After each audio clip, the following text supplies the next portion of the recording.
എല്ലാവർക്കും നമസ്കാരം. NRJ ക്രിയേറ്റീവ്സിൻ്റെ പുതിയൊരു വീഡിയോയിലേക്ക് ഏവർക്കും സ്വാഗതം. അപ്പോൾ കഴിഞ്ഞ ദിവസം എങ്ങനെയാണ് ഒരു കസ്റ്റമറെ നമ്മളുടെ ബിസിനസ്സിലേക്ക് എത്തിക്കേണ്ടത്, അതല്ലെങ്കിൽ നമ്മൾ ഈ ഒരു പ്രൊഡക്റ്റ് ചെയ്യുന്നുണ്ട് എന്നുള്ളത് ആ പ്രൊഡക്റ്റിൻ്റെ ആവശ്യക്കാരെ എങ്ങനെ അറിയിക്കണം എന്നതിനെക്കുറിച്ചുള്ള ഒരു സെഷൻ നമ്മൾ ചെയ്തിട്ടുണ്ടായിരുന്നു. അതിനോടൊപ്പം തന്നെ ഒരു ബിസിനസ്സിൽ ഏറ്റവും കൂടുതൽ നമ്മൾ ശ്രദ്ധിക്കേണ്ട ഒരു പോയിന്റും കൂടിയാണ് ഇന്ന് നമ്മൾ നിങ്ങളോട് ഷെയർ ചെയ്യുന്നത്. പോയിന്റ് എന്ന് പറയുമ്പോൾ, ഇപ്പോൾ നിങ്ങൾ ചുറ്റുവട്ടത്തുള്ള ഒരേ ബിസിനസ് ചെയ്യുന്ന 10 വ്യക്തികളെ നിങ്ങൾ എടുത്തു നോക്കുക. ഈ 10 വ്യക്തികൾക്കും ചെയ്യുന്ന ബിസിനസ്സിൻ്റെ ഔട്ട്പുട്ട് വ്യത്യാസം ഉണ്ടാവും. ഒരുപോലെ ആയിരിക്കില്ല അവന് കിട്ടുന്ന പ്രോഫിറ്റ്, അവന് കിട്ടുന്ന ലാഭം. നിങ്ങൾ ചിന്തിച്ചു നോക്കുക. ഇപ്പോൾ നിങ്ങളിൽ തന്നെ എടുക്കാം. ഇപ്പോൾ നമ്മളുടെ ഓരോ ഗ്രൂപ്പിൽ ഒരു 10 പേരെ എടുത്തു കഴിഞ്ഞ് കഴിഞ്ഞാൽ ഈ 10 പേര് കസ്റ്റമറോട് സംസാരിക്കുമ്പോൾ 10 രീതിയിലായിരിക്കും സംസാരിക്കുക. അതിൽ ചിലപ്പോൾ 1-2 ആളുകൾക്ക് മാത്രമാണ് അവരൊരു ബിസിനസ് നടക്കുക. എന്തുകൊണ്ടാണ് അങ്ങനെ സംഭവിക്കുന്നത്? നിർമ്മാണം പഠിച്ചിറങ്ങിയത് ഒരൊറ്റ സ്ഥലത്തുനിന്ന്, മാർക്കറ്റിംഗ് പരിശീലനം നേടിയത് ഒരൊറ്റ സ്ഥലത്തുനിന്ന്. നമ്മളുടെ ബിസിനസ് അല്ലാതെ പുറത്ത് നിങ്ങളൊന്ന് നോക്കിക്കഴിഞ്ഞ് കഴിഞ്ഞാൽ, ഇപ്പോൾ ഒരു സ്റ്റുഡൻറ്റ്, ഒരു വിദ്യാർത്ഥി ഒരു സ്കൂളിൽ പഠിച്ച് ഒരേ ടീച്ചർ പഠിപ്പിക്കുന്നു, ഒരേ പാഠപുസ്തകം പഠിക്കുന്നു, റിസൾട്ട് വരുമ്പോൾ ഒരാൾക്ക് കൂടുതൽ മറ്റൊരാൾക്ക് കുറവ്. എന്തുകൊണ്ട് ഇങ്ങനെ സംഭവിക്കുന്നു? ഇപ്പം നമ്മളുടെ ബിസിനസ്സായിട്ട് കണക്ട് ചെയ്ത് നമ്മൾ പറയുവാണെന്നുണ്ടെങ്കിൽ, നമുക്കിവിടെ ഏറ്റവും കൂടുതൽ ശ്രദ്ധിക്കേണ്ട ഒരു പോയിന്റാണ് യഥാർത്ഥത്തിൽ ഞാൻ നിങ്ങളോട് ഈ സൂചിപ്പിച്ചത്. ബിസിനസ്സിനെ സംബന്ധിച്ചിടത്തോളം ഒരാൾ പണിയെടുക്കുന്നു, അല്ലെങ്കിൽ ഒരാൾ വിളിക്കുന്നു, കസ്റ്റമറോട് സംസാരിക്കുന്നു, ബിസിനസ് ആക്കുന്നു, മറ്റൊരാൾ അതേ പ്രോസസ്സ് തന്നെ ചെയ്യുന്നു, അവർക്ക് റിസൾട്ട് കിട്ടുന്നില്ല. ഇതാണ് പൊതുവെ നമ്മുടെ സമൂഹത്തിൽ നടക്കുന്ന ഏറ്റവും ബുദ്ധിമുട്ടായിട്ടുള്ള, അല്ലെങ്കിൽ ഏറ്റവും അവർക്ക് ചെയ്തെടുക്കാൻ പറ്റാതിരിക്കുന്ന ഒരു സിറ്റുവേഷൻ. അപ്പോൾ ഇതിനെ എങ്ങനെ നമുക്കൊരു പ്രോപ്പർ വേയിലേക്ക് കൊണ്ടുപോകാം, അല്ലെങ്കിൽ എന്തുകൊണ്ടാണ് ഇത് സംഭവിക്കാനുള്ള ഒരു കാര്യം, ഇതാണ് നമ്മൾ ഇന്നത്തെ ഒരു ടോപ്പിക്കായിട്ട് നമ്മൾ ഡിസ്കസ് ചെയ്യാൻ പോകുന്നത്. ഇത് ഞാൻ ഇന്ന് പറയാൻ കാരണം, ഇപ്പോൾ കഴിഞ്ഞ 4 ആഴ്ചയായിട്ട് നമ്മളുടെ ഒരു സ്റ്റുഡൻറ്റ്, ആ മേഡത്തിന് ഏകദേശം ഒരു 2000, 3000, 500, 1000 ആ റേഞ്ചിലുള്ള കസ്റ്റമേഴ്സിൻ്റെ ഓർഡറുകൾ റെഡിയായി വരുന്നുണ്ട്. പക്ഷേ കസ്റ്റമർ എന്ത് ചെയ്തു കഴിഞ്ഞാലും ₹1 പോലും ഇവർക്ക് അഡ്വാൻസ് കൊടുക്കുന്നില്ല. അപ്പോൾ ഞാൻ വിചാരിച്ചു, എന്തുകൊണ്ടായിരിക്കും ഇത് സംഭവിക്കുക? അപ്പോൾ നമ്മളുടെ സ്റ്റുഡൻസിൻ്റെ ഇടയിൽ അത്യാവശ്യം നല്ല രീതിയിൽ എക്സ്പീരിയൻസ് ഉള്ള ഒരു മേഡത്തിന്, അല്ലെങ്കിൽ ഒരു യൂണിറ്റിന്, ഞാൻ ആ ഒരു ബിസിനസ്സിൻ്റെ ഈ മേഡത്തിന് കൊടുത്ത കസ്റ്റമറുടെ ഡീറ്റെയിൽസ് ഷെയർ ചെയ്തു. അവർ വിളിച്ച് സംസാരിച്ച് അവർക്ക് അഡ്വാൻസും കൊടുത്തു. ആ വർക്ക് ഇന്നലെ ഫിനിഷ് ചെയ്ത് കൊടുത്തു. അപ്പോൾ ഇതേ രീതിയിൽ ആ മേഡത്തിൻ്റെ കയ്യിൽ നിന്ന് മിസ്സായ പല ആളുകളെയും, പല എക്സ്പീരിയൻസ്ഡ് ആയിട്ടുള്ള നമ്മുടെ സ്റ്റുഡൻസിനെ നമ്മൾ ഷെയർ ചെയ്തപ്പോൾ അവർക്ക് എല്ലാവർക്കും ഈ ബിസിനസ് നടന്നിട്ടുണ്ട്. പിന്നെ എന്തുകൊണ്ടാണ് ആ മേഡത്തിന് ആ ബിസിനസ് നടക്കാതിരുന്നത്? ഒരു കാര്യം എനിക്ക് ഉറപ്പാണ്, നമ്മൾ പഠിപ്പിച്ചിട്ടുള്ള കാര്യങ്ങൾ തന്നെയാണ്, അല്ലെങ്കിൽ അതേ ഫോർമാറ്റ് തന്നെയാണ് അവരെല്ലാവരും ഇംപ്ലിമെൻറ്റ് ചെയ്തിരിക്കുന്നത്. പിന്നെ എന്തുകൊണ്ടാണ് ഒരു വ്യക്തിക്ക് നടക്കാതെ മറ്റൊരു വ്യക്തിക്ക് നടന്നത്? അപ്പോൾ ഇതൊന്ന് കണ്ടെത്തുന്നതിനായിട്ട് നമ്മൾ ആ കസ്റ്റമറെ വിളിച്ചു. അപ്പോൾ കസ്റ്റമർ എന്നോട് പറഞ്ഞൊരു കാര്യം എന്ന് വെച്ച് കഴിഞ്ഞാൽ, ശരിയാണ്, ആ മാഡം കൃത്യമായിട്ട് കാര്യങ്ങളൊക്കെ പറഞ്ഞു തന്നിട്ടുണ്ടായിരുന്നു. പക്ഷേ എന്തോ പൈസ ആ വ്യക്തിക്ക് കൊടുക്കാൻ നമുക്കെന്തോ വിശ്വാസക്കുറവ് തോന്നി. അപ്പോൾ എന്തുകൊണ്ടാണെന്ന് ചോദിച്ചു കഴിഞ്ഞാൽ, അവരുടെ സംസാര രീതിയിൽ നമുക്ക് മനസ്സിലായത് അവർ അത്രത്തോളം എക്സ്പീരിയൻസ്ഡ് അല്ല. ചിലപ്പോൾ നമ്മൾ കൊടുത്തു കഴിഞ്ഞാൽ നമ്മൾ പറയുന്ന സമയത്ത് ചിലപ്പോൾ ചെയ്ത് കിട്ടില്ല എന്നുള്ളൊരു ഫീല് അവരുടെ സംസാരത്തിൽ നിന്ന് വന്നു എന്നുള്ളതാണ് ആ കസ്റ്റമർ നമ്മളോട് ഷെയർ ചെയ്യാനുള്ള ഒരു കാരണം. അപ്പോൾ ഈ ഒരു പോയിന്റ് ശരിക്കും ഏറ്റവും വാല്യുബിൾ ആയിട്ടുള്ള, ഏറ്റവും വലിയൊരു സംഗതിയാണ് ഈ പോയിന്റ് എന്ന് പറയുന്നത്. അത് പറയാൻ കാരണം, ഇന്ന് കസ്റ്റമറെ വിളിച്ചിട്ടുള്ള നമ്മുടെ സ്റ്റുഡൻസിന് എല്ലാവർക്കും അറിയാം, പല സ്ഥലങ്ങളിൽ പരസ്പരം കാണാത്ത, എവിടെയോ ദൂരെ കിടക്കുന്ന ഒരുപാട് കസ്റ്റമറെ നിങ്ങൾ വിളിച്ചിട്ടുണ്ടാവും. പല ആളുകളും കാര്യങ്ങൾ തിരക്കി പിന്നെ രണ്ടാമത് വിളിക്കുമ്പോൾ ഫോൺ എടുക്കാൻ പറ്റാത്തൊരു സിറ്റുവേഷനിലൂടെയൊക്കെ കടന്നു വന്നിട്ടുണ്ടാവും. അപ്പോൾ ഇതിനൊക്കെ അടിസ്ഥാനപരമായി നമ്മൾ നോക്കിക്കഴിഞ്ഞ് കഴിഞ്ഞാൽ ഒരൊറ്റൊരു പ്രശ്നമാണ് യഥാർത്ഥത്തിൽ ഇവിടെ സംഭവിക്കുന്നത്. ആ പ്രശ്നത്തിൻ്റെ പേരാണ് ട്രസ്റ്റ് അഥവാ വിശ്വാസം. ഇതിങ്ങനെ പറയുമ്പോൾ നിങ്ങൾക്ക് എത്രത്തോളം മനസ്സിലാക്കാൻ പറ്റും, അല്ലെങ്കിൽ ഉൾക്കൊള്ളാൻ പറ്റും എന്ന് ചോദിച്ചാൽ എനിക്കറിയത്തില്ല. ഒരു എക്സാമ്പിളിലൂടെ ഞാൻ പറയാൻ ശ്രമിക്കാം. അതായത് നമ്മളൊരു പ്രൊഡക്റ്റ് മേടിക്കാനായിട്ട് ചെല്ലുന്നു. നമ്മൾ എന്ന് പറയുമ്പോൾ ഇപ്പോൾ നിങ്ങൾ ഒരു 10 ഷോപ്പിൽ നിങ്ങൾ കയറുന്നു, അതല്ലെങ്കിൽ നിങ്ങൾ ഇഷ്ടപ്പെടുന്ന ഒരു പ്രൊഡക്റ്റ്, ഫോർ എക്സാമ്പിൾ ഇപ്പോൾ ഒരു വണ്ടി ആകട്ടെ അല്ലെങ്കിൽ ഒരു മൊബൈൽ ഫോൺ ആകട്ടെ, നിങ്ങൾ കണ്ടു, ഇഷ്ടപ്പെട്ടു. അപ്പോൾ ഇത് മനസ്സിലാക്കി ഒരു സെയിൽസ് എക്സിക്യൂട്ടീവ് നിങ്ങളെ തിരിച്ച് കോണ്ടാക്ട് ചെയ്യണം. അപ്പോൾ നിങ്ങൾ ഈ ഒരു പരസ്യം കണ്ടത് അല്ലെങ്കിൽ ഈ ഒരു പ്രൊഡക്റ്റിൻ്റെ സംഭവം കണ്ടത് സോഷ്യൽ മീഡിയയിലായിരിക്കാം അല്ലെങ്കിൽ യൂട്യൂബിലായിരിക്കാം. അങ്ങനെ നിങ്ങൾ എന്ത് ചെയ്തു, ആ ഒരു പ്രൊഡക്റ്റിനെ കുറിച്ച് കൂടുതൽ അറിയാൻ ആഗ്രഹമുണ്ട് എന്ന് പറഞ്ഞ് അതിൽ കൊടുത്തിട്ടുള്ള ഒരു വാട്സപ്പ് നമ്പറിലേക്ക് നിങ്ങൾ മെസ്സേജ് അയക്കുന്നു. തിരിച്ച് അവിടെ നിന്നും ഒരു റിപ്ലൈ വരുന്നു, ഇന്ന ടൈമിൽ നമ്മളത് കോൺടാക്ട് ചെയ്യും, ഡീറ്റെയിൽസ് പറഞ്ഞുതരാം. അപ്പോൾ അവിടെ നിന്ന് ആ എക്സിക്യൂട്ടീവ് നിങ്ങളെ വിളിക്കുന്നു, നിങ്ങൾ അവരായിട്ട് സംസാരിക്കുന്നു. അപ്പോൾ ഈ ഒരു സിറ്റുവേഷൻ, നിങ്ങളൊരു പ്രൊഡക്റ്റ് മേടിക്കാനായിട്ട് തയ്യാറെടുത്തിട്ടുള്ള ഒരു സിറ്റുവേഷനിൽ ഈ സമാന രൂപത്തിലുള്ള ഒന്നിലധികം ഇത്തരത്തിലുള്ള അല്ലെങ്കിൽ ഈ ഒരു പ്രൊഡക്റ്റ് ചെയ്യുന്ന അല്ലെങ്കിൽ ആ ഒരു സർവീസ് ചെയ്യുന്ന ആളുകളായിട്ട് നിങ്ങൾ കോണ്ടാക്ട് ചെയ്തിട്ടുണ്ട് എങ്കിൽ ഭൂരിഭാഗം ആളുകളും അങ്ങനെയായിരിക്കും. ഒരു സ്ഥലത്തല്ല, പല സ്ഥലങ്ങളിലും പല കാര്യങ്ങൾ അന്വേഷിച്ചിട്ടാണ് ഒരു പുതിയ കാര്യം ചെയ്യാനായിട്ട് ശ്രമിക്കുക, അല്ലെങ്കിൽ ഒരു പുതിയ പ്രൊഡക്റ്റ് മേടിക്കാൻ അല്ലെങ്കിൽ ഒരു വാഹനം മേടിക്കാനൊക്കെ ശ്രമിക്കും, പലരുടെ അഭിപ്രായങ്ങൾ മേടിക്കും. അപ്പോൾ അങ്ങനെ വരുന്ന സമയത്ത് ഇപ്പോൾ ഒരു 10 പേരുടെ സ്ഥലത്തു നിന്ന് നിങ്ങൾ ഇത്തരത്തിലുള്ള ഒരു കൊട്ടേഷൻ എടുത്തിട്ടുണ്ടെങ്കിൽ ചിലപ്പോൾ ആദ്യം കൊട്ടേഷൻ എടുക്കുന്ന ആൾക്കായിരിക്കില്ല നിങ്ങൾ ആ ബിസിനസ് കൊടുക്കുക. നിങ്ങൾ ഏറ്റവും കൂടുതൽ കൺവിൻസ്ഡ് ആവുന്ന, നിങ്ങൾ ഏത് വ്യക്തിയാണ് നിങ്ങൾ ഏറ്റവും കൂടുതൽ ഭംഗിയായി കാര്യങ്ങൾ പറഞ്ഞ് മനസ്സിലാക്കുന്ന സ്റ്റേജിലുള്ളത്, ആ വ്യക്തിക്കായിരിക്കും നിങ്ങൾ ബിസിനസ് കൊടുക്കുക. ഞാനാണെങ്കിലും അത് തന്നെയായിരിക്കും. കാരണം അവർ ഡീല് ചെയ്യുന്ന രീതി, ഇപ്പം നിങ്ങളൊന്ന് ഈ ഒരു ബിസിനസ് മാറ്റി നിർത്തി ചിന്തിച്ച് നോക്കുക. നിങ്ങൾ ഓരോ പ്രൊഡക്റ്റ് എടുത്ത സമയത്തും അവർ നമ്മളോട് സംസാരിച്ച രീതി നമ്മളിൽ ഒരാളായിട്ട് അല്ലെങ്കിൽ നമ്മൾക്ക് ബെനിഫിറ്റ് കിട്ടുന്ന രീതിയിൽ, നമ്മളിൽ ഒരു വിശ്വാസ്യത ജനിക്കുന്ന രീതിയിലാണ് അവർ നമ്മളോട് സംസാരിച്ചിട്ടുള്ളത്. ഇത് തന്നെയാണ് ഏതൊരു പ്രൊഡക്റ്റിൻ്റെയും ഫസ്റ്റ് സ്റ്റെപ്പ് എന്നുള്ളത്. കാരണം നമ്മളൊരു കസ്റ്റമറെ വിളിക്കുമ്പോൾ ആ കസ്റ്റമർക്ക് നമ്മളറിയില്ല, നമുക്കറിയാം നമ്മൾ പെർഫെക്റ്റ് ആണ്, നമ്മൾ ആ കാര്യങ്ങൾ കൃത്യസമയത്ത് ഒരാളുടെ നിന്ന് കാശ് മേടിച്ചു കഴിഞ്ഞാൽ അതിന് ഉത്തരവാദിത്തം കാണിച്ചുകൊണ്ട് തന്നെ നമ്മൾ ചെയ്തു കൊടുക്കുന്നുള്ളത് നമുക്കറിയാം. പക്ഷേ ഇത് ആ വ്യക്തിക്ക് അറിയില്ല. അപ്പോൾ ഇതുവരെ നമ്മളെ കാണാത്ത അല്ലെങ്കിൽ ഇതുവരെ നമ്മളെ കേൾക്കാത്ത ഒരു വ്യക്തിക്ക്, അല്ലെങ്കിൽ ഒരു വ്യക്തി നമ്മൾ ഇന്നൊരു പ്രൊഡക്റ്റ് ചെയ്യുന്നു എന്ന് പറഞ്ഞ് നമ്മളെ വിശ്വസിക്കാൻ തയ്യാറാകണമെന്നുണ്ടെങ്കിൽ കുറേ കാര്യങ്ങൾ ഇതിൻ്റെ അകത്തുണ്ട്. അപ്പോൾ നമ്മളെപ്പോഴും നമ്മൾ ചിന്തിക്കുമ്പോഴെന്ന് വെച്ച് കഴിഞ്ഞാൽ നമ്മൾ ബിസിനസ്സുകാരായിട്ട് മാത്രം ചിന്തിച്ചാൽ പോരാ. മറ്റുള്ളവർ ബിസിനസ് ചെയ്യുന്നു, എനിക്ക് എൻ്റെ ബിസിനസ് വേണമെന്ന് പറഞ്ഞ് ചിന്തിച്ചിട്ട് കാര്യമില്ല. ഒരു കസ്റ്റമറുടെ ആംഗിളിൽ നിന്നുകൊണ്ടും കൂടി നമ്മൾ ചിന്തിക്കേണ്ടിയിരിക്കുന്നു. ആ കസ്റ്റമർക്ക് ആവശ്യം എന്താ, ആ കസ്റ്റമർ നമ്മളിൽ നിന്ന് ആ ഒരു പ്രൊഡക്റ്റ് എടുക്കാൻ നമ്മൾ എന്താണ് ചെയ്യേണ്ടത്, ഇതാണ് നമ്മൾ ആദ്യം പരിശോധിക്കേണ്ട കാര്യം. പല ആളുകൾക്കും ഇത് പറയുമ്പോൾ ഉൾക്കൊള്ളാനായിട്ട് പ്രയാസമുള്ള ഒരു കാര്യമാണ്. എന്താണെന്ന് വെച്ച് കഴിഞ്ഞാൽ, ഇപ്പോൾ ഞാൻ നേരത്തെ പറഞ്ഞ രീതിയിൽ നമ്മുടെ ഒരു 10 സ്റ്റുഡൻസ് നമ്മളൊരു കസ്റ്റമറിൻ്റെ ഡീറ്റെയിൽസ് ഷെയർ ചെയ്ത് കഴിഞ്ഞാൽ അവർ വിളിക്കുന്നു, സംസാരിക്കുന്നു. അപ്പോൾ ഈ 10 പേരും 10 രീതിയിൽ സംസാരിക്കുന്നു. പക്ഷെ ഇവർ എല്ലാം കോമൺ ആയിട്ട് പറയുന്ന ഒരു കാര്യം, അതായത് കസ്റ്റമർ അവരോട് ചോദിക്കാൻ സാധ്യതയുള്ള 99% ക്വസ്റ്റ്യൻസിൻ്റെ ഉത്തരങ്ങൾ നമ്മൾ പറഞ്ഞു കൊടുത്തിട്ടുണ്ട്. അതിൽ ഏറ്റവും കൂടുതൽ ചോദിക്കുന്ന ബാഗിന് എത്ര റേറ്റ് വരുന്നു, പേപ്പറിൻ്റെ ക്വാളിറ്റി എന്താ, അല്ലെങ്കിൽ അവർക്ക് ഏതെങ്കിലും ഒരു ഡിസൈൻ അവർക്ക് ഇഷ്ടപ്പെട്ടിട്ടുണ്ട്, ആ ഡിസൈൻ ചെയ്യാൻ എത്ര രൂപയാണ് റേറ്റ്. ഇത് തന്നെയാണ് ഏറ്റവും കൂടുതൽ നിങ്ങളുടെ മുന്നിലേക്ക് വരാനുള്ള ഒരു ക്വസ്റ്റ്യൻ.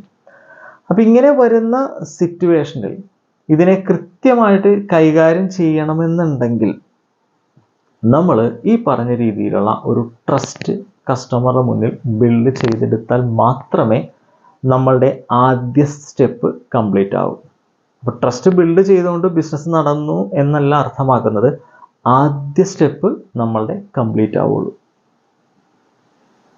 ഈ ഒരു സ്റ്റെപ്പ് കംപ്ലീറ്റ് ആയതിനു ശേഷം പോകുന്ന അടുത്തൊരു പാർട്ട്, അതായത് നമ്മളുടെ ഒരു ട്രസ്റ്റ് ജനിക്കണം എന്നുണ്ടെങ്കിൽ നമ്മൾ എപ്പോഴും ആ ഒരു കസ്റ്റമർക്ക് വേണ്ടി നമ്മൾ സംസാരിക്കണം. നമ്മളൊരു പ്രൊഡക്റ്റ് നമ്മളെ ലാഭത്തിന് വേണ്ടി നമ്മൾ എടുത്ത് വിൽക്കുന്ന ഒരു സ്റ്റേജിൽ എപ്പോഴും കസ്റ്റമറിന് എന്ത് ബെനിഫിറ്റ് എന്നുള്ളൊരു ഫീല് വരുന്ന രീതിയിലാണ് നമ്മളെപ്പോഴും കാര്യങ്ങൾ അവരോട് അവതരിപ്പിക്കേണ്ടത്.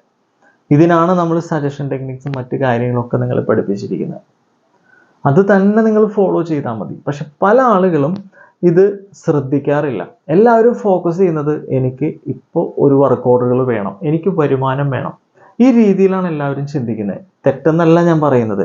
കാരണം ഈ ഒരു ഇൻഡസ്ട്രി നിങ്ങൾ ചുറ്റും എടുത്ത് നോക്കിക്കഴിഞ്ഞ് കഴിഞ്ഞാൽ നമ്മളെപ്പോഴും പറയുന്ന ഒരു കാര്യമാണ്, ഒരു 10 ഷോപ്പ് എടുത്തു കഴിഞ്ഞാൽ 10-ൽ 7 ഷോപ്പും പേപ്പർ ബാഗ് ഉണ്ട്. പിന്നെ എന്തുകൊണ്ട് നിങ്ങൾക്ക് ആ ഓപ്പർച്യൂണിറ്റി കിട്ടുന്നില്ല? പല ആളുകളും പറയുന്നതെന്ന് വെച്ച് കഴിഞ്ഞാൽ റേറ്റ് കൂടുതൽ, മറ്റത് മറിച്ച്, അങ്ങനെ ഒത്തിരി എക്സ്ക്യൂസുകൾ വരുന്നുണ്ട്. ഇതെല്ലാം നമുക്ക് വേണ്ടേ? നമ്മളെപ്പോഴും ചിന്തിക്കേണ്ടത് ആ വ്യക്തിക്ക് ആ റേറ്റിൽ കൊടുക്കാമെങ്കിൽ നമുക്ക് എന്തുകൊണ്ട് കൊടുത്തുകൂടാ? ഒരാളും വരുമാനത്തിനോ ലാഭത്തിനോ അല്ലാതെ ഈ ബിസിനസ് ചെയ്യില്ല എന്ന് നിങ്ങൾക്ക് അറിയാമല്ലോ. ഈ ഒരു സംഭവമാണ് പലരും ചിന്തിക്കാത്തത്. ഇതിനുള്ളൊരു ഉത്തരം കൃത്യമായി നിങ്ങളുടെ മുന്നിലേക്ക് വന്നു കഴിഞ്ഞു കഴിഞ്ഞാൽ നിങ്ങളുടെ ബിസിനസ് ഡെവലപ്പ് ആവും. പക്ഷെ പല ആളുകളും എന്താ പറയുക, പകലന്തിയോളം വെള്ളം കോരിയിട്ട് വൈകുന്നേരം ആ കലം ഉടച്ചു കളയുന്ന ഒരു അവസ്ഥയിലേക്കാണ് പോകുന്നത്. കാരണം അത്രയും നേരം വെള്ളം കോരും, മുകളിലേക്ക് നമുക്ക് എടുക്കാൻ പറ്റുന്ന ഒരു സ്റ്റേജ് എത്തുമ്പോഴത്തേക്കും ഇത് ഇട്ടിട്ട് പോകും. ആ ഒരു സ്റ്റേജ് കയറാനാണ് ഒരാൾക്ക് പാട്. വളരെ സിമ്പിളായിട്ട് ചവിട്ടി കയറാൻ പറ്റുന്ന ഒരു കാര്യമാണ് ഇത്. ഇപ്പം നിങ്ങൾ ഫേസ് ചെയ്തുകൊണ്ടിരിക്കുന്ന ഓരോ പ്രശ്നങ്ങളും ഈ ഒരു ട്രെയിനിങ് പ്രോഗ്രാം തുടങ്ങുന്നതിന് മുന്നേ, ഈ ഒരു ഇൻഡസ്ട്രി പഠിക്കുന്നതിൻ്റെ ഭാഗമായിട്ട് ഞങ്ങൾ എല്ലാവരും ഫേസ് ചെയ്തിട്ടുള്ളൊരു കാര്യമാണ്. ആ ഫേസ് ചെയ്ത് അതിൽ നിന്നൊരു എക്സ്പീരിയൻസ് ഉണ്ടാക്കി ആ പ്രശ്നങ്ങളെ അതിജീവിച്ചത് കൊണ്ടാണ് നമുക്കിന്ന് ഈ വർക്ക് ഓർഡറുകളും കാര്യങ്ങളും സെറ്റ് ചെയ്ത് കൃത്യമായിട്ട് പോകാനായിട്ട് പറ്റുന്നത്. അതിനുള്ള വഴി ഞങ്ങൾ അന്നും ഈ പറഞ്ഞ രീതിയിൽ, ഇപ്പം നിങ്ങളടുത്ത് ചോദിച്ച പോലെ ഒത്തിരി പൈസ നമ്മളുടെ പോയിട്ടുണ്ട്. ഒത്തിരി പൈസ, ഒരുപാട് ആളുകൾ നമ്മളെ പറ്റിച്ചിട്ടുണ്ട്. ഒരുപാട് ഷോപ്പ് ഉടമകൾ പൈസ തരാമെന്ന് പറഞ്ഞ് ക്രെഡിറ്റ് എടുത്തുകൊണ്ട് പോയി. ഇതൊക്കെ നമുക്ക് പറ്റിയിട്ടുള്ള കാര്യങ്ങളാണ്. അതിൽ നിന്ന് പാഠങ്ങൾ ഉൾക്കൊണ്ടുകൊണ്ടാണ് നിങ്ങളടുത്ത് പറയുന്നത്, ഒരു കാരണവശാലും ക്രെഡിറ്റ് കൊടുക്കരുത്, ഒരു കാരണവശാലും അഡ്വാൻസ് കിട്ടാതെ ബിസിനസ് ചെയ്യരുത് എന്നൊക്കെ പറഞ്ഞു തരുന്നത് അതുകൊണ്ടാണ്. അല്ലെങ്കിൽ എന്ത് സംഭവിക്കുന്നു വെച്ച് കഴിഞ്ഞാൽ കസ്റ്റമേഴ്സ് അവരുടെ ആവശ്യം നടത്തി ബിസിനസ് നേടി, പിന്നെ അത് കഴിഞ്ഞ് നമ്മൾ അവരുടെ പുറകെ നടക്കേണ്ട അവസ്ഥ വരും. അത് ചെയ്യാൻ പാടില്ല. ഇപ്പം ഞാൻ പറഞ്ഞു വന്നത് ട്രസ്റ്റിൻ്റെ കാര്യം. ഈ ഒരു ട്രസ്റ്റ് ബിൽഡ് ചെയ്തെടുക്കുന്നിടത്താണ് നമ്മുടെ ബിസിനസ്സിൻ്റെ ആദ്യത്തെ വിജയം. അപ്പം ഇതെങ്ങനെ നമുക്ക് ഈ ട്രസ്റ്റ് ബിൽഡ് ചെയ്യാൻ പറ്റും? ട്രസ്റ്റ് ബിൽഡ് ചെയ്യാനായിട്ട് പല മാർഗങ്ങളുണ്ട്. അപ്പോൾ എപ്പോഴും നമ്മൾ ചിന്തിക്കേണ്ടതെന്ന് വെച്ച് കഴിഞ്ഞാൽ, ഒരു കസ്റ്റമർ, ഇപ്പം നിങ്ങൾക്കൊരു പ്രൊഡക്റ്റ് ആവശ്യമുണ്ട്. ഫോർ എക്സാമ്പിൾ പേപ്പർ ബാഗ് തന്നെയാണെന്ന് വിചാരിക്കും. നിങ്ങളൊരു ഷോപ്പ് നടത്തുന്ന വ്യക്തിയാണ്, നിങ്ങൾക്ക് കുറച്ച് പേപ്പർ ബാഗ് വേണം. നിങ്ങൾ എന്താ ചെയ്യുക? തൊട്ടടുത്തുള്ള, ചിലപ്പോൾ ഗൂഗിളിൽ നോക്കും, തൊട്ടടുത്തുള്ള ഏതെങ്കിലും ഷോപ്പുകൾ കണ്ടെത്താനായിട്ട് ശ്രമിക്കും. ആ സമയത്ത് നിങ്ങളുടെ മുന്നിൽ ഈ ഒരു സോഷ്യൽ മീഡിയയിൽ ഒരു പരസ്യം വരുന്നു, അല്ലെങ്കിൽ യൂട്യൂബിൽ നിങ്ങളൊരു കാണുന്നു, ഇന്ന സ്ഥലത്ത് ഇത്ര രൂപയ്ക്ക് പേപ്പർ ബാഗുകൾ ലഭ്യമാണെന്നുള്ളൊരു പരസ്യം നിങ്ങളുടെ മുന്നിൽ വരുന്നു. നിങ്ങൾ ജസ്റ്റ് ഒന്ന് വിളിച്ചു ചോദിക്കുന്നു, അല്ലെങ്കിൽ നിങ്ങൾ അതിലൊരു എൻക്വയറി ഇടുന്നു. അടുത്ത ദിവസം അവർ നിങ്ങളെ വിളിക്കുന്നു. വിളിച്ച് കാര്യങ്ങളെല്ലാം നിങ്ങളടുത്ത് പറഞ്ഞു. അപ്പോൾ നിങ്ങൾക്ക് ഓക്കെ ആണ്, പ്രൈസും കാര്യങ്ങളൊക്കെ ഓക്കെ ആണെന്ന് വിചാരിക്കുക. നിങ്ങൾ അവർക്ക് പൈസ കൊടുക്കാൻ നിങ്ങൾ മടിക്കുമോ ഇല്ലയോ? അല്ലെങ്കിൽ അവർ വിളിച്ച് സംസാരിച്ച് അപ്പോൾ തന്നെ നിങ്ങൾ പൈസ കൊടുക്കും? എത്ര പ്രാവശ്യം നിങ്ങൾ ആലോചിക്കും? ഇത് തന്നെയാണ് നമ്മുടെ ഈ ബിസിനസ് നടക്കുന്നത്. അപ്പോൾ നമുക്ക് ആ ഒരു സിറ്റുവേഷനിൽ ആ കസ്റ്റമറോട്, അല്ലെങ്കിൽ ആ ബാഗ് ചെയ്യുന്ന വ്യക്തിക്ക് നമ്മളിൽ ഇല്ലാത്ത ഒരു വിശ്വാസം, അല്ലെങ്കിൽ ആ വ്യക്തി നമ്മളോട് തോന്നുന്ന ആ ഒരു ട്രസ്റ്റ് എങ്ങനെ നിങ്ങൾക്ക് ആ ഒരു വ്യക്തിയോട് തോന്നും? മനസ്സിലായില്ലെങ്കിൽ ഒരിക്കൽ കൂടി റിപ്പീറ്റ് ചെയ്യാം. നിങ്ങളോട് ഒരു ഷോപ്പ് നടത്തുന്ന വ്യക്തിയാണ് നിങ്ങൾക്ക് ഒരു പേപ്പർ ബാഗ് ആവശ്യമുണ്ട്. ഒരു 500 ബാഗിൻ്റെ ക്വാണ്ടിറ്റി നിങ്ങൾക്ക് ആവശ്യമുണ്ട്. സോഷ്യൽ മീഡിയയിലോ അല്ലെങ്കിൽ മറ്റെവിടെയെങ്കിലോ മറ്റാരെങ്കിലും പറഞ്ഞിട്ടോ നിങ്ങൾ ഒരു വ്യക്തിയെ പരിചയപ്പെടുന്നു. ഇന്ന ഒരു യൂണിറ്റ്, ഒരു എക്സ് എന്ന് പറഞ്ഞിട്ടുള്ള ഒരു സ്ഥാപനം, നിങ്ങളവിടെ എൻക്വയറി നടത്തുന്നു. അവർ നിങ്ങളുടെ ചോദ്യങ്ങൾക്കുള്ള കൃത്യമായ മറുപടി, അവരുടെ അടുത്ത് ഇത്ര രൂപയ്ക്കാണ് അവർ ബാഗുകൾ നൽകുന്നതിനെ കുറിച്ചുള്ള കാര്യങ്ങൾ പറയുന്നു. ചിലപ്പോൾ നിങ്ങൾ വില പേശുന്നു. അവസാനം നിങ്ങൾക്ക് കൺവിൻസ് ആവുന്ന രീതിയിലുള്ള ഒരു പ്രൈസിൽ അത് കൊണ്ടുവന്ന് നിർത്തുവാണ്. നിർത്തിയാലും നിങ്ങൾ ആ വ്യക്തിക്ക് അഡ്വാൻസ് കൊടുക്കാൻ എത്ര ദിവസം എടുക്കും? അല്ലെങ്കിൽ ആ വ്യക്തിക്ക് അഡ്വാൻസ് നിങ്ങൾ കൊടുക്കുന്നതിന് മുന്നേ ഒരുപാട് പ്രാവശ്യം നിങ്ങൾ ചിന്തിക്കും, അല്ലേ? അതിന് കാരണം ആ വ്യക്തി നിങ്ങൾക്ക് വിശ്വാസം വന്നിട്ടില്ല. കാരണം കണ്ടിട്ടില്ല, കേട്ടിട്ടില്ല. പെട്ടെന്നൊരു സുപ്രഭാതത്തിൽ സോഷ്യൽ മീഡിയ വഴി നമ്മൾ പരിചയപ്പെട്ടു, അല്ലെങ്കിൽ സോഷ്യൽ മീഡിയ ഒരു ആഡ് കണ്ടു. അപ്പോൾ ഇതിൻ്റെ നെഗറ്റീവ് സൈഡ് നോക്കിക്കഴിഞ്ഞാൽ സോഷ്യൽ മീഡിയയിൽ ഇത്തരത്തിലുള്ള ഒരുപാട് തട്ടിപ്പുകൾ നടക്കുന്നുണ്ട്. അപ്പോൾ അതുകൊണ്ട് എങ്ങനെ നമ്മൾ വിശ്വസിക്കും? കാരണം അവർ ചോദിക്കുന്ന അഡ്വാൻസ് എന്ന് പറഞ്ഞു കഴിഞ്ഞാൽ, ഇപ്പോൾ 10,000 രൂപയുടെ വർക്കാണെങ്കിൽ 5,000 രൂപ മിനിമം അഡ്വാൻസ് ചോദിക്കും. അപ്പോൾ നിങ്ങൾക്ക് ആദ്യം ചിലപ്പോൾ നിങ്ങൾ പറയും, ഒരു 1000 രൂപ തന്നാൽ പോരെ, ബാക്കി ബാഗ് തരുമ്പോൾ തന്നാൽ പോരെ, ആ രീതിയിലൊക്കെ നിങ്ങൾ അവരുടെ അടുത്ത് ചോദിക്കും. ഇത് തന്നെയാണ് നിങ്ങളുടെ അടുത്ത് ഓരോ കസ്റ്റമറും ചോദിക്കുന്നത്. അപ്പോൾ ഇതിനുള്ള സൊല്യൂഷൻ എന്ന് പറയുന്നത്, നിങ്ങൾ ഒരു ഷോപ്പ് ഉടമയായി നിന്നുകൊണ്ട് ഒരു ബാഗ് മേടിക്കാൻ പോയ സമയത്ത് ആ ബാഗ് ചെയ്തു തരാൻ വന്ന വ്യക്തി, നിങ്ങൾ ആ വ്യക്തിക്ക് പൈസ കൊടുക്കാൻ ഉണ്ടാകേണ്ടിയിരുന്ന ഒരു ട്രസ്റ്റ് എന്തായിരുന്നോ, നിങ്ങൾ ആ വ്യക്തിനെ എങ്ങനെ വിശ്വസിക്കണം എന്നുള്ളതായിരുന്നു നിങ്ങളുടെ കൺഫ്യൂഷൻ എങ്കിൽ, അതിനുള്ളൊരു സൊല്യൂഷൻ നിങ്ങളുടെ കൈവശത്തുണ്ടെങ്കിൽ ഉറപ്പായിട്ടും നിങ്ങൾക്ക് നിങ്ങളുടെ പ്രൊഡക്റ്റ് വിൽക്കാനായിട്ട് പറ്റും. സിമ്പിൾ പ്രോസസ്സായിട്ട് നടക്കും. ഇതാണ് പലപ്പോഴും പലർക്കും പറ്റാതെ പോകുന്നത്. നമ്മളെപ്പോഴും ഈ ഒരു ട്രസ്റ്റിൻ്റെ ഒരു സെഷനിൽ നമ്മൾ നോക്കുമ്പോൾ നമ്മൾ മനസ്സിലാക്കേണ്ടത്, നമ്മൾക്ക് എന്തൊക്കെ കഴിവുണ്ട്, നമ്മളുടെ പോസിറ്റീവ് സൈഡ് എന്താ, ഇത് നമ്മൾ സ്വയം വിലയിരുത്തണം. ഇപ്പോൾ ചില ആളുകൾക്ക് വളരെ ഭംഗിയായിട്ട് സംസാരിക്കുന്നവരുണ്ടാവും, ചില ആളുകൾക്ക് ഇതിനെക്കുറിച്ച് കംപ്ലീറ്റ് കാര്യങ്ങൾ അറിയാൻ പറ്റും, പക്ഷേ സംസാരിക്കാൻ അത്ര പോരാ. അങ്ങനെയുള്ള കുറേ ആളുകളുണ്ട്. അപ്പം ഇങ്ങനെയുള്ളൊരു സിറ്റുവേഷനിൽ സംസാരിക്കാൻ അറിയാത്ത ആളുകളാണെന്നുണ്ടെങ്കിൽ നമ്മൾ അതിനുള്ള അടുത്തൊരു ഓപ്ഷൻ നോക്കണം. അല്ലാതെ എനിക്കത് അറിയത്തില്ല എന്ന് പറഞ്ഞ് നമ്മൾ മാറി നിൽക്കുകയല്ല വേണ്ടത്. ചില ആളുകളുടെ സംസാരത്തിൽ നിന്ന് ചിലപ്പോൾ ആദ്യമായിട്ട് ചിലപ്പോൾ ഒരു കസ്റ്റമറോട് കമ്മ്യൂണിക്കേറ്റ് ചെയ്യുമ്പോൾ ആ ഒരു പ്രൊഫഷണൽ ടച്ച് ചിലപ്പോൾ കിട്ടിക്കൊള്ളണമെന്നില്ല. ചിലപ്പോൾ ഒരു ഫ്രണ്ടിനോടോ അല്ലെങ്കിൽ ഒരു ബന്ധുവിനോടോ സംസാരിക്കുന്ന രീതിയിലായിരിക്കും ചിലപ്പോൾ അവരുടെ സംസാരം പോകുന്നുണ്ടാവുക. അതല്ല ഒരിക്കലും ബിസിനസ്സിൻ്റെ ഭാഷയിലേക്ക് വരുമ്പോൾ. അപ്പോൾ അത് നമ്മളൊന്ന് ശ്രദ്ധിക്കണം. എന്താണ് നമ്മളുടെ പ്ലസ് പോയിന്റ്? എല്ലാ മനുഷ്യർക്കും പ്ലസ് പോയിന്റ്സ് ഉണ്ട്. അതേപോലെ തന്നെ എല്ലാ മനുഷ്യർക്കും നെഗറ്റീവ് പോയിന്റ്സും ഉണ്ട്. നെഗറ്റീവ് പോയിന്റ്സ് മാറ്റി വെക്കുക. നമുക്ക് വേണ്ടത് പോസിറ്റീവ് പോയിന്റാണ്. ഈ പോസിറ്റീവ് വെച്ചുകൊണ്ട് ഈ നെഗറ്റീവ് പോയിന്റ്സിനെ നമുക്ക് ഉറപ്പായിട്ടും മറികടക്കാൻ പറ്റും. പല ആളുകൾക്കും ഇത് ചിന്തിക്കുന്നില്ല, അല്ലെങ്കിൽ അങ്ങനെ ഒരു സിറ്റുവേഷൻ ഫേസ് ചെയ്യാനായിട്ട് പോകുമ്പോൾ അവരെ കൊണ്ട് പറ്റുന്നില്ല, അത് നടക്കുന്നില്ല എന്ന് വിചാരിച്ച് അവർ തിരിച്ച് പിന്മാറി പോവുക, അല്ലെങ്കിൽ പരിപാടി അവസാനിപ്പിച്ച് പോവുക. അതൊക്കെ അവസാനിപ്പിച്ച് പോകുന്നതിന് മുന്നേ എനിക്കൊരു കാര്യം കൂടി നിങ്ങളുടെ അടുത്ത് പറയാനുണ്ട്. കാരണം ഈ ഒരു ഇൻഡസ്ട്രി, ഞാൻ നേരത്തെ പറഞ്ഞു 10 പേരുടെ ഒരു ഷോപ്പ് എടുത്തു കഴിഞ്ഞാൽ 10-7 ഷോപ്പിലും ഈ ഒരു പേപ്പർ ബാഗിൻ്റെ സംരംഭം നടക്കുന്നുണ്ട്. അത്രത്തോളം പൊട്ടൻഷ്യലുള്ള ഒരു ഇൻഡസ്ട്രിയാണ് പേപ്പർ ബാഗിൻ്റെ. അത്രത്തോളം വരുമാനം നിങ്ങൾക്ക് എടുക്കാൻ പറ്റുന്ന ഒരവസരമാണ് നിങ്ങളുടെ മുന്നിൽ വന്നിരിക്കുന്നത്. ഇതിനൊരു സൊല്യൂഷൻ നിങ്ങൾ കണ്ടെത്തിയാൽ മാത്രം മതി നിങ്ങൾക്കിതിനെ ഡെവലപ്പ് ചെയ്യാൻ പറ്റും. വില കുറച്ച് മറ്റുള്ളവർ ബാഗ് കൊടുക്കുന്നുണ്ടെങ്കിൽ അവരൊരിക്കലും പുണ്യപ്രവർത്തിക്കോ മോക്ഷത്തിനോ വേണ്ടി ഒരിക്കലും കൊടുക്കത്തില്ല. ലാഭമെടുക്കാത്ത ഒരാൾ ഇവിടെ ബിസിനസ് ചെയ്യില്ല. അതെപ്പോഴും നിങ്ങളുടെ മൈൻഡിൽ ഉണ്ടാവണം. അവനത് കൊടുക്കാൻ പറ്റുമെന്നുണ്ടെങ്കിൽ എന്തുകൊണ്ട് എനിക്ക് കൊടുക്കാൻ പറ്റില്ല? ആ ചിന്ത നമ്മുടെ ഉള്ളിൽ എപ്പോഴും വേണം. എങ്കിൽ മാത്രമേ നിങ്ങൾ ഈ ബിസിനസ് ഡെവലപ്പ് ആവുള്ളൂ. അപ്പോൾ ട്രസ്റ്റ് ബിൽഡ് ചെയ്യാനുള്ള ഒരു പ്ലാൻ നിങ്ങൾ ഇന്ന് തുടങ്ങി വർക്കൗട്ട് ചെയ്യണം. ഇതിന് സൊല്യൂഷൻ കൃത്യമായി റെഡിമെയ്ഡായിട്ട് എൻ്റെ അടുത്ത് ഉത്തരവുണ്ട്. പക്ഷെ അത് പറഞ്ഞ് നിങ്ങളോട് തരുന്നതിന് മുന്നേ നിങ്ങൾക്ക് എന്ത് ചെയ്യാൻ പറ്റും, നിങ്ങളുടെ പ്ലസ് പോയിന്റ് വെച്ചുകൊണ്ട് നിങ്ങളുടെ മൈനസിനെ എങ്ങനെ അതിജീവിക്കാം, ഒരു കസ്റ്റമറെ പ്രോപ്പർ വേയിൽ ഹാൻഡിൽ ചെയ്യാൻ പറ്റുന്ന ഒരു സെഷൻ എങ്ങനെ ചെയ്യാം, ഈ ഒരു പ്രോസസ്സ് നിങ്ങളൊന്ന് വർക്കൗട്ട് ചെയ്യാം. ബാക്കി ഇതിനുള്ള കൃത്യമായ ഉത്തരം അടുത്ത ആഴ്ചത്തെ ട്രെയിനിങ് പ്രോഗ്രാമിൽ കറക്റ്റായിട്ട് ഞാനത് പറഞ്ഞു തരാം. എല്ലാവരും ഇത് ട്രൈ ചെയ്യണം. ട്രൈ ചെയ്തെങ്കിൽ മാത്രമേ നമ്മൾ ഉദ്ദേശിക്കുന്ന രീതിയിൽ നിങ്ങളെ നമുക്ക് ഡെവലപ്പ് ചെയ്യാൻ പറ്റുള്ളൂ. അല്ലാതെ പാതി വഴിയിൽ ഈ ഒരു സംരംഭം എന്നെ കൊണ്ട് പറ്റത്തില്ല എന്ന് കരുതി ഒരിക്കലും പിന്മാറിക്കഴിഞ്ഞാൽ നഷ്ടം വരുന്നത് നിങ്ങൾക്ക് തന്നെയാണ്. പല ആളുകളും ഇത് മനസ്സിലാക്കി അവർ സ്വയം ഡെവലപ്പ് ചെയ്ത് പോകുമ്പോൾ ഒരുപാട് വരുമാനത്തിലേക്ക് അവർ പോകും. ഇന്നല്ലെങ്കിൽ നാളെ നമ്മളെ ട്രെയിനിങ് പ്രോഗ്രാമിൽ സ്റ്റിക്ക് ചെയ്ത് പോകുന്ന ആളുകളെ നിങ്ങൾക്ക് കാണാം. വരുമാനത്തിലേക്ക് എത്തിപ്പോകുന്നത് നിങ്ങൾക്ക് കാണാം. നമ്മളുടെ ഗ്രൂപ്പിലുള്ള പലർക്കും ആ ഒരു അവസ്ഥയുണ്ടാവും. കാരണം ഞങ്ങളിത് തുടങ്ങിയ സമയത്ത് നമ്മൾ പറയുന്ന കാര്യങ്ങൾ ആളുകൾ അക്സെപ്റ്റ് ചെയ്യൽ കുറവായിരുന്നു. കാരണം അന്ന് ചൂണ്ടിക്കാണിക്കാൻ നമുക്ക് ആളുകളില്ല. ഇന്ന് അങ്ങനെയല്ല. ഇന്ന് 4000-ഓളം വരുന്ന സ്റ്റുഡൻസിൻ്റെ ബാക്കപ്പാണ്. അന്ന് ജോയിൻ ചെയ്ത ആളുകൾ ഇന്നാണ് തിരിച്ചു വരുന്നത്. അവരോടൊപ്പം ആ ബാച്ചിലുണ്ടായിരുന്ന പല ആളുകളും ഇന്ന് നല്ല വരുമാനത്തിലേക്കും മിഷണറീസിൻ്റെ സംഭവത്തിലേക്കൊക്കെ മാറിക്കഴിഞ്ഞു. ഇപ്പോൾ ഒരു 25ഓളം വരുന്ന വനിതകൾ പുതുതായിട്ട് മിഷണറിയിലേക്ക് മാറുവാണ് നമ്മളുടെ. അപ്പോൾ നമ്മൾ അവർക്ക് വേണ്ടി സജസ്റ്റ് ചെയ്തു, ഈ 25 പേർക്കും ഒരേ ടൈപ്പ് മെഷീൻസ് നിങ്ങൾ മേടിക്കേണ്ടതില്ല.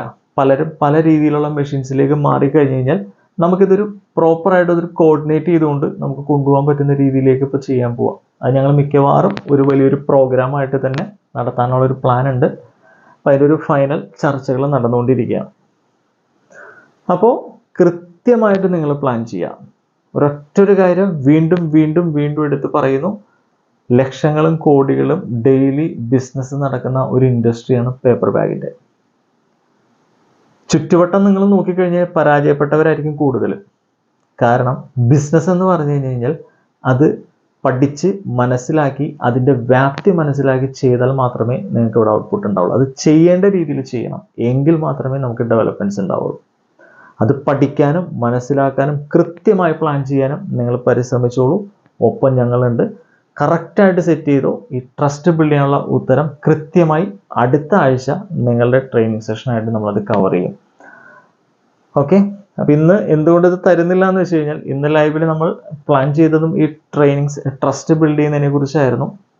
അപ്പം അതിനു മുന്നേ ഇന്ന് ഇങ്ങനൊരു നമ്മുടെ സ്റ്റുഡൻറ്റിൻ്റെ ഒരു സ്റ്റോറിയും കൂടി നമ്മുടെ മുന്നിലോട്ട് വന്നപ്പോൾ നമുക്കതൊന്ന് ഒരു ക്ലാരിറ്റിക്ക് വേണ്ടി നമ്മളൊരു ഗ്യാപ്പ് എടുത്തതാണ്. അപ്പം നിങ്ങൾ തന്നെ ഒന്ന് ചിന്തിക്കുക, എങ്ങനെയാണ് നമുക്കൊരു കസ്റ്റമർക്ക്, അതായത് നമ്മൾ വിൽക്കുന്ന പ്രൊഡക്റ്റിനെ ഒരു കസ്റ്റമർ അഡ്വാൻസ് തരാൻ നമ്മൾ ആ വ്യക്തിക്ക് എങ്ങനെ വിശ്വാസ്യത ഉണ്ടാക്കിയെടുക്കാം, ട്രസ്റ്റ് ബിൽഡ് ചെയ്യാം. ആ കസ്റ്റമർക്ക് നമ്മളോട് എങ്ങനെ വിശ്വാസം തോന്നാം, ഇതിന് നിങ്ങൾക്ക് എന്ത് ചെയ്യാൻ പറ്റും? ഇതാണ് ഫസ്റ്റ് ടോപ്പിക്. കാരണം ഇതിൽ വന്നിരിക്കുന്ന അല്ലെങ്കിൽ ഭൂരിഭാഗം ആളുകളും ആദ്യമായി പേപ്പർ ബാഗ് നിർമ്മാണം പഠിച്ചിട്ട് വന്നിട്ടുള്ള, അല്ലെങ്കിൽ കേക്ക് നിർമ്മാണം പഠിച്ചിട്ട് വന്ന് ഈ ഒരു ഇൻഡസ്ട്രിയിലേക്ക് ഇറങ്ങിയിട്ടുള്ള ആളുകളാണ്. അല്ലെങ്കിൽ എന്ത് പ്രൊഡക്റ്റ് നമ്മൾ പഠിപ്പിച്ചാലും ആദ്യമായിട്ട് ചെയ്തു വരുന്ന ആളുകളാണ് ഭൂരിഭാഗം ആളുകൾ. കുറേ ആളുകൾ അവിടെ നിന്ന് ഇവിടെ നിന്നൊക്കെ പഠിച്ചിട്ടുണ്ട്, അത്യാവശ്യം കാര്യങ്ങൾ അറിയാം, അത്യാവശ്യം എക്സ്പീരിയൻസ് വന്ന് തുടങ്ങിയിട്ടുള്ള ആളുകളുണ്ട്. അതല്ല, കഴിഞ്ഞ 2 വർഷമായി നമ്മളോടൊപ്പം പരിശീലനത്തിൽ പോകുന്ന ആളുകൾ, എക്സ്പേർട്ടായിട്ടുള്ള കുറേ ആളുകളുണ്ട്. അപ്പോൾ നിങ്ങളോട് എനിക്ക് പറയാനുള്ളത്, ഈ ഒരു ഇൻഡസ്ട്രിയുടെ ഡെപ്ത് മനസ്സിലാക്കിക്കൊണ്ട് നിങ്ങൾ സ്വയം ഇതൊന്ന് പഠിച്ച് മനസ്സിലാക്കി ഒന്ന് ഡെവലപ്പ് ചെയ്ത് നോക്കുക. റിസൾട്ട് ഉറപ്പായിട്ടും സംഭവിക്കും. സ്റ്റെപ്പ് ബൈ സ്റ്റെപ്പ്, ഇതാണ് നമ്മൾ ഉദ്ദേശിക്കുന്നത്. ഓക്കെ, ബാക്കി ഇതിനുള്ള കൃത്യമായ സൊല്യൂഷൻ അടുത്ത ആഴ്ചത്തെ ട്രെയിനിങ് നമ്മൾ നൽകുന്നുണ്ടാവും. Okay, thank you.